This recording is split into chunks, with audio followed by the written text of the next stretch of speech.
سلطان مراد خان ثانی کی گوشہ نشینی سے واپسی۔ خواجہ خیری اور قاسم بن ہشام نے اسی دن رخت سفر باندھا اور عیدائن کی راہ لی۔ عیدائن کی خانقاہ میں عابدوں اور زاہدوں کا ایک مختصر سا گروہ موجود تھا۔ سلطان بھی ان کے درمیان براجمان کسی روحانی موضوع کو زیر بحث لا رہا تھا۔ اس نے خواجہ خیری اور قاسم کو خوش آمدید کہا۔ یہ دونوں حضرات سلطان کے قریب ہی بیٹھ گئے۔ سلطان کی دو رس نگاہیں یہ بھانپ گئی تھیں کہ ضرور سلطنت کو کوئی سنگین خطرہ لاحق تھا جو ان دونوں کو اس خانقاہ میں کھینچ لایا ہے۔ بہرحال اس نے کسی پریشانی کا اظہار کیے بنا ان دونوں کو مخاطب کرتے ہوئے کہا، لگتا ہے سلطنت کو کوئی سنگین خطرہ درپیش ہے جس کی وجہ سے تمہیں یہاں آنا پڑا ہے۔ کہو کیا بات ہے؟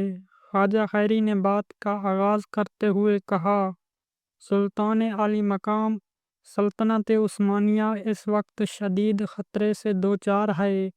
بدنیت صلیبیوں نے 12 جولائی 1444 کے معاہدے کی دھجیاں بکھیر دی ہیں اور صلیبیوں کا اتحادی لشکر لارڈ سلاس، کارڈینل جولین اور ہنیاڈے کی کمان میں سلطنت عثمانیہ کو روندتے ہوئے پیش قدمی کرتا چلا آ رہا ہے۔ ہمارے سرحدی علاقے، قلعے اور شہر عیسائیوں نے تخت و تارج کر دیے ہیں اور مسلمانوں کو بے دردی کے ساتھ شہید کرتے ہوئے ہمارے کئی شہروں پر بھی اپنا تسلط قائم کر لیا ہے، اور اب ان کے لشکر کا اگلا ہدف ادرینہ ہے۔ ان حالات میں سلطنت کو آپ کی قیادت اور رہنمائی کی اشد ضرورت ہے تاکہ دشمن کے بڑھتے ہوئے قدموں کو روکا جا سکے۔ سلطان کے وہم و گمان میں بھی نہ تھا کہ 10 برس تک کیا جانے والا معاہدہ ایزیجسٹائن دشمن اس قدر جلد اور اس قدر آسانی کے ساتھ توڑ ڈالے گا۔ لہٰذا سلطان نے ایک طویل خاموشی اختیار کر لی اور مابعد غم و غصے اور جوش کے عالم میں اٹھ کھڑا ہوا اور گرجدار آواز میں گویا ہوا، ہم فی الفور دارالسلطنت جائیں گے۔ اور خواجہ خیری، سلطان کی گرجدار آواز کی گونج سے خواجہ خیری سہم گیا، جی سلطان عالی مقام، خواجہ خیری، ہم معاہدہ شکنی کرنے والے بدبخت لارڈ سلاس کو میدان جنگ میں نشان عبرت بنا دیں گے۔ اس کے بعد انتہائی قلیل وقت میں سلطان خواجہ خیری اور قاسم کے ہمراہ اپنے لشکر کی جانب برق رفتاری کے ساتھ بڑھ رہا تھا۔ اس وقت عثمانی لشکر امیر کارامانیہ کی بغاوت کو کچلنے کے لیے عیسائی کوچک میں ہی روبہ عمل تھا۔ سلطان اپنے لشکر تک رسائی حاصل کرنے کے بعد میدان عمل میں مصروف ہو گیا اور بہت ہی قلیل وقت میں اس نے 40,000 سپاہ پر مشتمل ایک بہترین لشکر جرار تشکیل دے کر وارنا کی جانب اپنی پیش قدمی کا آغاز کر دیا۔ ینیچیری کے بہترین فوجی دستے بھی اس لشکر کا حصہ تھے۔ ان میں معمر سپہ سالار خواجہ خیری کے علاوہ 10 ہزاری سالار آغا حسن عبد الرحمن ریاض بیگ اور کئی دیگر نامور سالار بھی شامل تھے۔ اس مرتبہ سلطان کے اس لشکر میں قاسم بن ہشام بھی موجود تھا اور وہ 5,000 سپاہ کا سالار تھا۔ اکتوبر 1444 کو یہ لشکر درہ دانیال عبور کر گیا۔ لارڈ سلاس اور ہنیاڈے وارنا شہر پر اپنا تسلط قائم کیے بیٹھے تھے، جبکہ باقی لشکر نے وارنا شہر کے قریب ہی ایک میدان میں پڑاؤ ڈالا ہوا تھا۔ عیسائی لشکر اپنی فتح کا خواب دیکھ رہا تھا۔ ان کے فرشتوں کو بھی علم نہ تھا کہ سلطان اپنے لشکر کے ہمراہ درہ دانیال عبور کر کے ان کی گردن دبوچنے کے لیے آن پہنچا ہے۔ ہنیاڈے کے مخبروں نے اسے یہ اطلاع مہم پہنچائی کہ سلطان گوشہ نشینی ترک کر کے میدان عمل میں کود پڑا ہے اور 40,000 کا لشکر جرار لے کر مارکا آرائی کے لیے آن پہنچا ہے اور اس نے یہاں سے محض 4 میل کی دوری پر پڑاؤ ڈالا ہے۔ یہ سنتے ہی ہنیاڈے کے پاؤں تلے سے زمین کھسک گئی۔ وہ برق رفتاری کے ساتھ لارڈ سلاس کے خیمے کی جانب دوڑا۔ لارڈ سلاس نے فی الفور مجلس مشاورت طلب کر لی۔ مجلس مشاورت کے اختتام پر صلیبی فوج اپنی صفیں ترتیب دینے لگی۔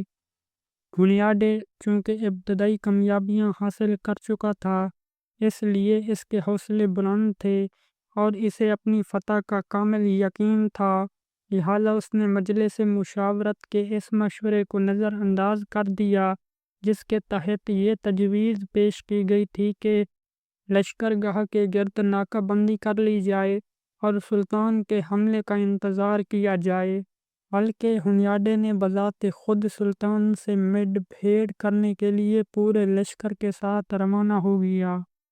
26 رجب 848 ہجری بمطابق 10 نومبر 1444 دونوں لشکر ایک دوسرے کے آمنے سامنے صف آرا ہو گئے۔ صلیبی فوج کا محاصرہ ویلیشیا کی فوج پر مشتمل تھا، میمنا ہنگری کی منتخب سپاہ پر مشتمل تھا۔ کارڈینل جولین عیسائی مجاہدین کے ایک لشکر جرار کی کمان کر رہا تھا، جبکہ قلب شاہ ہنگری لارڈ سلاس کی سپاہ پر مشتمل تھا۔ پولینڈ کا لشکر سب سے پیچھے تھا، جس کی کمان ایک معروف باشپ کے ہاتھ میں تھی۔ ہنیاڈے اس لشکر جرار کا سپہ سالار اعظم تھا۔ سلطان کے لشکر کی پہلی 2 صفیں سواروں اور پیادہ سپاہ پر مشتمل تھیں۔ دائیں بازو کی کمان رومیلین کا کمانڈرار کر رہا تھا، جبکہ بائیں بازو کی کمان اناطولیہ کا بیلر بے کر رہا تھا۔ ان صفوں کے پیچھے قلب میں سلطان مراد خان ثانی بذات خود کمان کر رہا تھا۔ ان کی کمان میں شاہی دستے کے علاوہ ینیچیری کے دستے بھی موجود تھے۔ 10 نومبر 1444 کو وارنا کے میدان میں اس وقت یہ مارکا آرائی شروع ہوئی، جبکہ عیسائیوں کو معاہدہ شکنی کیے ہوئے پورے 2 ماہ اور 10 دن بیت چکے تھے، اور اس عرصے کے دوران وہ سلطنت عثمانیہ کے شہر بڑے تسلسل کے ساتھ تخت و تاراج کرتے آئے تھے۔